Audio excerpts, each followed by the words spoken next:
مساء الخير عليكم جميعا. النهاردة في أكلة بمزاج مع توتة هنعمل مع بعض الممبار. يلا بينا علشان نبتدي.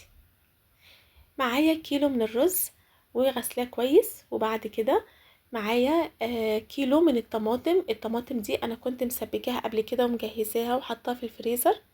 معايا التوابل ملح، فلفل أسمر، وبهارات لحمة، وبصل، وكمان خضرة محشي. تمام، كزبرة وبقدونس وشبت. طبعا الممبار ده انا نقعاه كويس وغسلاه وشايله منه كل حاجه. احنا عارفين يعني التنظيف بتاعه لازم يكون كويس جدا جدا. اللي ما يعرفش ينظف الممبار كويس لا مش هينفع يعمله. جبت زيت وحطيت فيه البصل، حطيت له فلفل اسمر، وبعد ما خليته ان هو يدبل زي ما احنا شايفين كده يصفر بس. هحط دلوقتي الطماطم. انا مجرد كده هخليهم يسخنوا مع بعض، لان الطماطم زي ما قلت ان انا كنت شايلاه في الفريزر آه، متسبكه وجاهزه. جبت الرز وجبت الخضره، وهحط دلوقتي الطماطم بالبصله.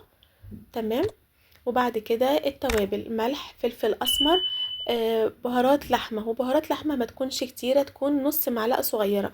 احنا عايزين بس نجمل الاكل، لكن يعني التوابل ما تكونش ظاهره فيه قوي، علشان ما يكونش يعني الطعم مش حلو. هجيب دلوقتي الممبار. انا هعمل ممبار صغنن زي ما احنا شايفين في البدايه، وممبار العادي بقى اللي هو بالواحده كده الطبيعيه.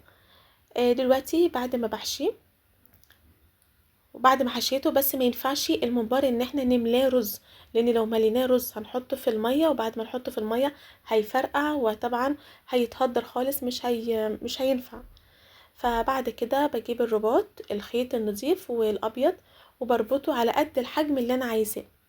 ولكن السهل بقى، السهل ان احنا زي اللي احنا هنشوفه دلوقتي، اللي هو بالواحدة الصغيرة عادي. ده مجرد هحشيه، مش هربطه ولا اي حاجة. بس انا برضو حبيت اوريكم ان احنا ممكن نعمل ده، ونقدر نعمل ده. هو ده الاسهل بصراحة. بعد ما خلصته هجيب دلوقتي المية. ده طبعا خلاص كده خلصته. جبت المية، حطيت فيها ملح وفلفل اسمر وورق لورا، اللي هو في ناس برضو بتقول عليه ورق الغار. تمام، واخليه ان هو بقى يتسلق عادي خالص زي ما بنسلق فراخ، لحمة، اي حاجة. طبعا بنعرف ازاي ان هو استوى. بطلع واحدة وبشوف الرز بتاعه استوى خلاص. دلوقتي انا بعد ما شلته حطيته خلاص، طلعت من الشوربة بتاعته. الشوربة دي يا جماعة طعمها بيكون جميل جدا جدا.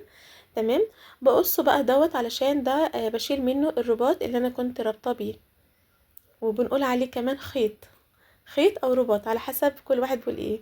جبت دلوقتي السمنة البلدي، وطبعا اللي عايز يحط الزيت، اللي عايز ياخده كده يحط حاجة بسيطة من المادة الدهنية ويحطه في الفرن. تمام، بعد ما حمرته وهو دلوقتي كده خلاص استوى، وحمرناه كمان. وده الصوص بتاعه، الشوربة اللي كان سالقينه فيه.